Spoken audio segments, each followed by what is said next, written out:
Dear student, welcome to my YouTube channel KB Physics 11. Today I am going to discuss how to derive the expression for centripetal acceleration. As we know, when an object performs uniform circular motion, it possesses centripetal acceleration. This acceleration is always directed toward the center of circular path along the radius.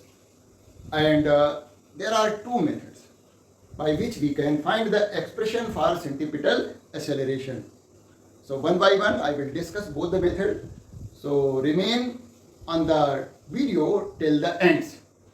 तो आइए देखते हैं, ये पहले तो definition है. As I have discussed, the acceleration of an object undergoing uniform circular motion is called centripetal acceleration. It is directed towards the center of circular path along the radius of path. It is due to the change in the direction of the motion. This acceleration is possessed by the object due to directional change in the velocity of the object. Magnitude of velocity is constant, means speed is constant. Speed is not changing, only the direction of velocity is changing continuously. Therefore, due to the directional change in the velocity, the object possesses an acceleration that is called centripetal acceleration. तो सबसे पहले हमें कुछ assumption लेने पड़ते हैं और वो हम फिगर के अकॉर्डिंग एज्यूम कर लेते हैं. बहुत ही सिंपल है, छोटा सा एक्सप्रेशन है, कोई मुश्किल नहीं है. तो देखिएगा हम क्या एज्यूम कर रहे हैं. यहाँ पर let a particle is moving with a constant speed and uniform angular velocity omega on a circular path of radius r. At any time t, let the particle is at point p and after time delta t, the particle is at point q. ये initial position है particle की. This is the center.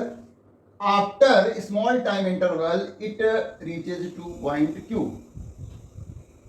This radius vector OP tracing out angle delta theta in time interval delta t. This OP R1 radius vector, this is R2 radius vector. Although the magnitude of R1 and R2 are equal, that is R. So the particle is at point Q after time interval delta t. OP is equal to R1, OQ is equal to R2, angle POQ is equal to delta theta, and magnitude of both radius vector are same. तो यहाँ पर क्या है कि at point P the object has velocity vector and which is directed along the tangent drawn at point P. तो ये PA direction में जो हमने टेंजेंट ड्रॉ की है एट पॉइंट पी, वही वेलोसिटी वेक्टर की डायरेक्शन है. पी से क्यू पॉइंट पर जब पार्टिकल जाता है तो वेलोसिटी वेक्टर हो जाता है v2 और इसको हमने क्यू बी से रिप्रेजेंट कर रखा है. इसी को हम यहां पर बाहर भी फिगर बना सकते हैं. तो ये सिचुएशन है कि पॉइंट P पर वेलोसिटी वेक्टर v1 है जो कि PA से रिप्रेजेंटेड है. PA इज ए वेक्टर या कहें tangent drawn at point P और QB is another velocity vector v2 when particle reaches at point Q. v1 and v2 magnitude wise are equal. Magnitude of v1 is equal to v2 is equal to v. So in next slide, I will assume about the velocity. Let the velocity of particle at point P and Q are v1 and v2 respectively, which is along the tangent drawn at point P and Q. For finding the change in velocity in time interval delta t, we draw P dash A dash equal and parallel to PA.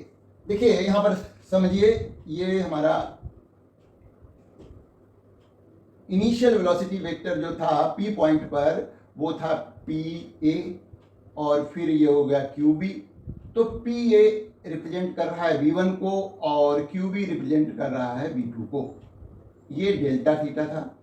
ये r1 radius vector था, r2 radius vector. अब हमें क्या करना है, change in velocity find out करनी है। इसके लिए बताया गया draw p dash a dash equal and parallel to pa के पैरेलल और इक्वल एक हमें दूसरा वेक्टर ड्रॉ करना है यहाँ पर, जो है कि p डैश a डैश। ये p dash a dash pa के इक्वल और पैरेलल है। And p dash b dash एक दूसरा वेक्टर ड्रॉ किया हमने, p dash b dash which is parallel and equal to qb। तो ये p डैश a डैश किसको रिप्रेजेंट कर रहा है, v1 को रिप्रेजेंट कर रहा है, और p dash b dash v2 को रिप्रेजेंट कर रहा है, और a dash b dash change in velocity को रिप्रेजेंट करेगा। ये एंगल हमारा डेल्टा थीटा होगा। अब इस ट्रायंगल में हम triangles law of vector addition apply करें तो क्या हो जाएगा, क्योंकि हमें चेंज इन वेलोसिटी निकालना है, तो p डैश a डैश जो वेक्टर है for finding the change in velocity we apply the triangles law of vector addition, तो p dash a dash plus a dash b dash, this vector plus this vector is equal to p dash b dash। तो ये vectors हैं तो a dash b dash की value हो जाएगी p dash b dash minus p dash a dash vector. तो ये तो हो गया हमारा delta v vector change in velocity. ये क्या है, v2 वेक्टर माइनस ये क्या है, v1 vector, v2 minus v1। तो डेल्टा v आ गया v2 माइनस v1। यही जो है हमने नेक्स्ट स्लाइड में नोट भी कर रखा है, देखिएगा। In triangle p dash a dash b dash using the triangles law of vector addition, ये देखिए ट्रायंगल यहाँ पर हमने फिर से बना रखा है, और वो है ये है p dash a dash b dash, और ये हमारा v1 था, ये v2 था, और ये डेल्टा v था, और ये एंगल डेल्टा थीटा। तो यहाँ पर p dash a dash plus a dash b dash is equal to हो जाएगा p डैश b डैश, यही लिखा हुआ है। अब हमने a dash b dash vector की वैल्यू निकाली, वो आई v2 माइनस v1, जिसको हमने डेल्टा v रख दिया।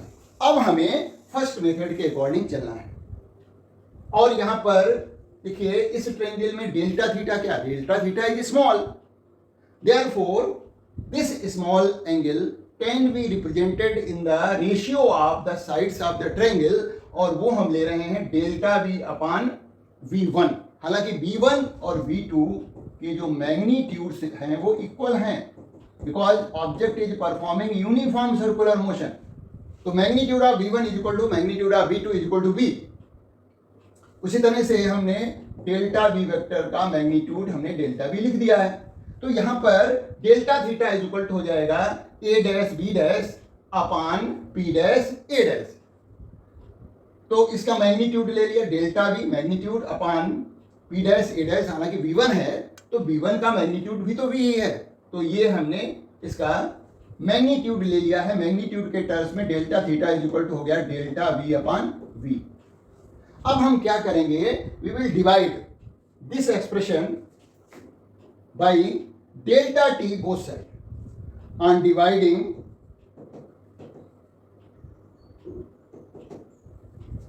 above equation by delta T, delta T से इसको हम डिवाइड कर देंगे, और फिर हम लिमिटिंग केस ले लेंगे और डिजायर्ड रिजल्ट पे पहुंच जाएंगे। तो देखिए नेक्स्ट स्लाइड में यही काम किया गया है। हमने डेल्टा टी से डिवाइड कर दिया, इसको जो एक्सप्रेशन आया था उसको डेल्टा टी से डिवाइड, हमने हमारा एक्सप्रेशन क्या आया था, delta theta is equal to delta V upon V आया था। देखिए यहाँ भी हमने डेल्टा टी लिख दिया है, यहाँ भी डेल्टा टी लिख दिया है। अब हमने क्या किया, इसमें लिमिटिंग केस अप्लाई कर दिया when delta T tends to 0। तो hence limit delta T tends to 0, delta theta upon delta T is equal to 1 upon B, limit delta T tends to 0, delta B upon delta T. अब ये देखिए ये जो क्या है, rate of change of angular displacement है, limiting value है, means ये है एंगुलर वेलोसिटी, और 1 अपॉन बी वेलोसिटी है, या कहें वेलोसिटी का मैग्नीट्यूड है v, और ये जो लिखा हुआ है limit delta T to zero delta v upon delta T, that is rate of change of velocity, और ये वेलोसिटी का डायरेक्शनल चेंज है, जैसा कि हमने अभी triangles law of vector addition apply करके डेल्टा v को निकाला था। तो ये डायरेक्शनल चेंज ही तो है, और जो डायरेक्शनल चेंज हो रहा है वेलोसिटी में, उसी का जो है rate of change of velocity लिखा हुआ है। तो इसको हम कहेंगे रेडियल एक्सेलरेशन, इसको हम AC लिखें या फिर AR लिखें, एक ही बात है। तो हमने यहाँ पर AR लिखा हुआ है, क्रॉस मल्टीप्लाई करें तो AR इक्वल टू हो जाएगा, देखिए V को मल्टीप्लाई हो जाएगा ओमेगा से, तो AR equal to omega V equal to omega V की जगह पर क्या लिख देंगे, R ओमेगा, क्योंकि V की वैल्यू होती है R ओमेगा, तो हमने वैल्यू रख दी V की जगह पर R ओमेगा, तो omega multiplied by omega, omega square R। तो हमें यहाँ पर AR equal to AC equal to A omega square R एक फार्मूला मिल गया। अब हम क्या कर रहे हैं कि ओमेगा की वैल्यू जो है V अपान R होती है, वो रख देते हैं ओमेगा के प्लेस पर। तो यहाँ पर जब हम रखेंगे तो हमें दूसरा फार्मूला मिल जाएगा सेंटीपिटल एक्सेलरेशन का, और वो हो जाएगा, देखिए V upon R whole square into R, तो ये हो जाएगा V square upon R square into R, तो ये एक R कट जाएगा। तो इस तरह से AR इक्वल टू हो गया, क्या कहें AC इक्वल टू हो गया V square upon R। These are the two relation of for the centripetal acceleration, and here I have obtained both relation by using first method। अब हम second method की बात करेंगे और उस की हेल्प से हम सेंटीपिटल एक्सेलरेशन का एक्सप्रेशन फिर से फाइंड आउट करेंगे, और आपको जो आसान लगे उसी मेथड से कर लीजिएगा। अब यहाँ पर इस मेथड में हमें क्या करना पड़ रहा है, टू ट्रायंगल को सिमिलर लेना पड़ रहा है। एक ट्रायंगल जो कि सर्किल के अंदर बनता है, एक हम वेलोसिटी वाला जो ट्रायंगल बनाते हैं जो सर्किल के बाहर बनता है। तो सर्किल के अंदर जो हमारा फिगर बन रहा था वो क्या था, ये देखिए, उसको हम फिर से समझा दे रहे हैं। ये मान लिया सर्कुलर मोशन हो रहा है पार्टिकल का, और ये O है, ये P है, और ये Q पॉइंट है, ये डेल्टा थीटा है। तो ये जो ट्रायंगल बना ना OPQ, तो ये हो गया O, ये हो गया P, ये हो गया Q, ये हो गया डेल्टा थीटा। ये हमारा R1 है, ये R2 है, और जैसा कि हमें मालूम है कि R1 इक्वल टू R2, यानी जो मैग्नीट्यूड्स हैं वो R1 और R2 के इक्वल हैं, वो R के हमने पहले ही बता दिया है। अब दूसरा जो ट्रायंगल ले रहे हैं वो वेलोसिटी वाला है। अभी जो बनाया था वो था P dash A dash B dash, ये वेक्टर V1 था, ये वेक्टर V2 था, ये डेल्टा V था, और ये एंगल डेल्टा थीटा है। और यहाँ पर भी V1 magnitude of V1 is equal to magnitude of V2 is equal to क्या है, V है। इन टू ट्रायंगल्स को हम सिमिलर कर देते हैं। Triangle OPQ and P dash A dash B dash, P dash A dash B dash are similar, hence their corresponding sides are in the same ratio। तो corresponding side को हम ratio में लेंगे because they are similar triangles। तो side कौन सी ले रहे हैं देखिएगा, ये देखिए, ये R1 है, ये R2 है, और ये हमारा डेल्टा L हो जाएगा। वेक्टर फॉर्म में है, ये भी ट्रायंगल और ये भी ट्रायंगल, तो इसको सिमिलर कर दिया इसके, तो साइड प्रोपोर्शन में लेनी है, तो डेल्टा L अपान R, क्योंकि R1, हालांकि हम ऐसे भी लिख सकते हैं कि डेल्टा L अपान R1 पहले लें, है ना, और इसका मैग्नीट्यूड ले लें, और हमें मालूम है कि R1 is equal to R2 is equal to R है मैग्नीट्यूड वाइज।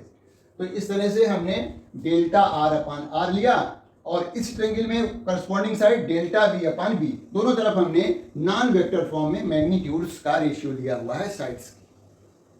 अब जैसा कि इससे पहले वाले मेथड में किया था कि जो इक्वेशन आती है ये रेशियो की यहाँ पर जो आई, उसमें वो साइड हमने डेल्टा टी से डिवाइड कर दिया। देखिए यहाँ पर लिखा ना delta L upon R into delta T आ गया, is equal to delta V upon V और डेल्टा टी और आ गया।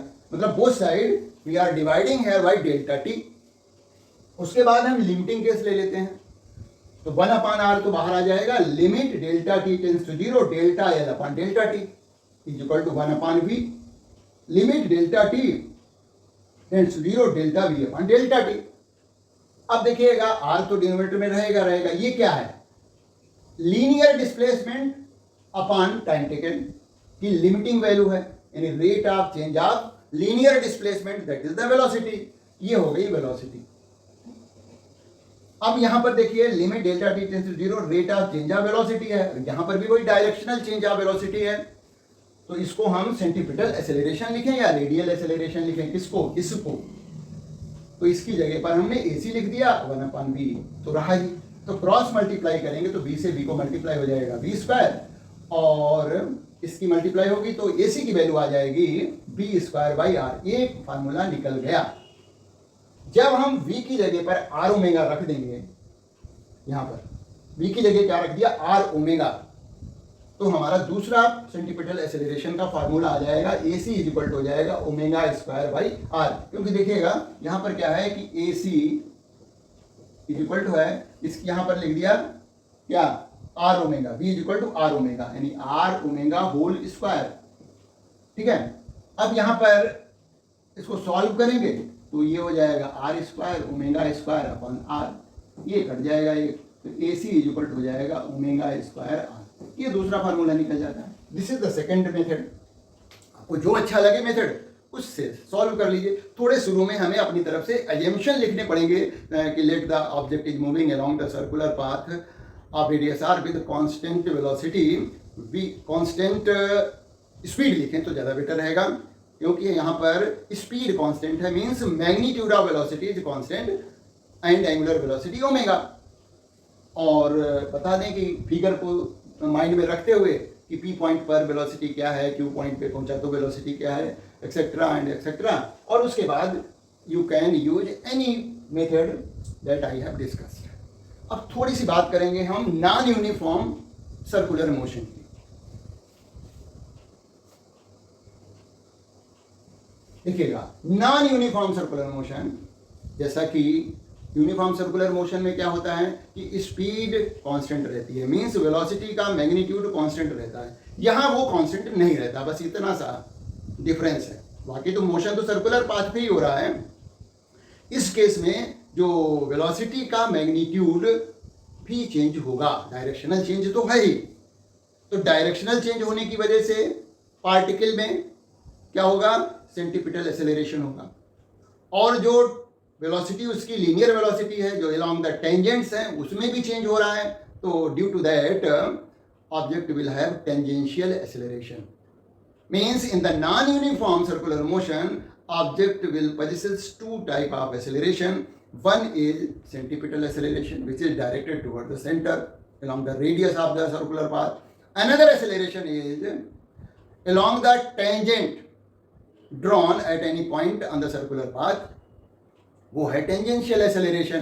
तो यही बात लिखी हुई है, when the speed of particle performing circular motion is not constant, means magnitude of velocity is not constant, then the motion of particle is said to be non-uniform circular motion.